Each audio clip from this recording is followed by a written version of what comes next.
নারায়ণগঞ্জের সোনারগাঁও উপজেলার মেঘনা নদীর অবৈধ বালু উত্তোলনের প্রতিরোধ করায় সন্ত্রাসীদের রোষের শিকার হয়েছেন পরিবেশ কর্মী শাহেদ কায়েস। বৃহস্পতিবার মেঘনা নদী থেকে অপহরণের পর বালুদস্যুরা তাকে মারাত্মক জখম করে বলে দাবি করেছেন কায়েস। নারায়ণগঞ্জ ঘুরে এসে আরো জানাচ্ছেন মহিম মিজান। বালু উত্তোলনের জন্য মেঘনা নদীর কুমিল্লা সীমানায় সরকারি অনুমোদন থাকলেও উচ্চ আদালতের নির্দেশে সোনারগাঁওয়ের দিকে এই অনুমতি নেই।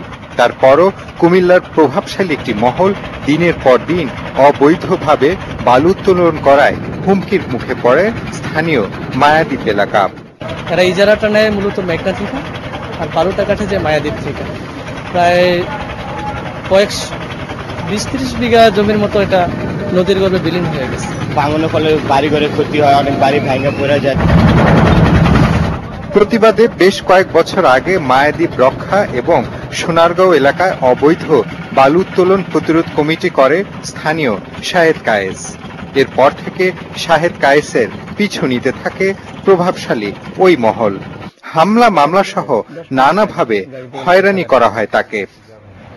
বৃহস্পতিবার নদী পথে যাবার সময় শাহেদ কায়েসকে অপহরণ করে নিয়ে যায় প্রভাবশালী মহলটির কয়েকজন। ওখান থেকে ওরা আমাকে নিয়ে যায় ফরাজিকান্দি বলে একটা স্থানে, আমি পরে যেটা নাম শুনেছি সেটা হচ্ছে আরেকটা চর, মেঘনা থানায়, কুমিল্লা জেলায়।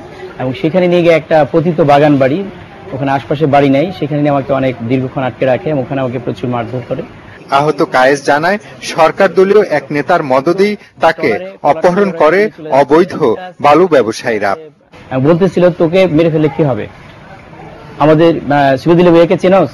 সোনারগাঁও থানার ভারপ্রাপ্ত কর্মকর্তা জানান, অপহরণের পরপরই পুলিশি তৎপরতায় শাহেদ কায়েসকে উদ্ধার করা হয়। দায়ীদের গ্রেফতারের চেষ্টা করা হচ্ছে বলেও জানান তিনি।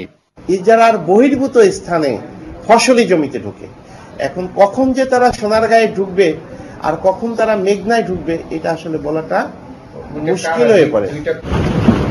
এদিকে টেলিফোনে হুমকির কারণে এখনো চরম নিরাপত্তাহীনতায় ভুগছেন শাহেদ কায়েস। মহিম মিজান, ৭১, সোনারগাঁও, নারায়ণগঞ্জ।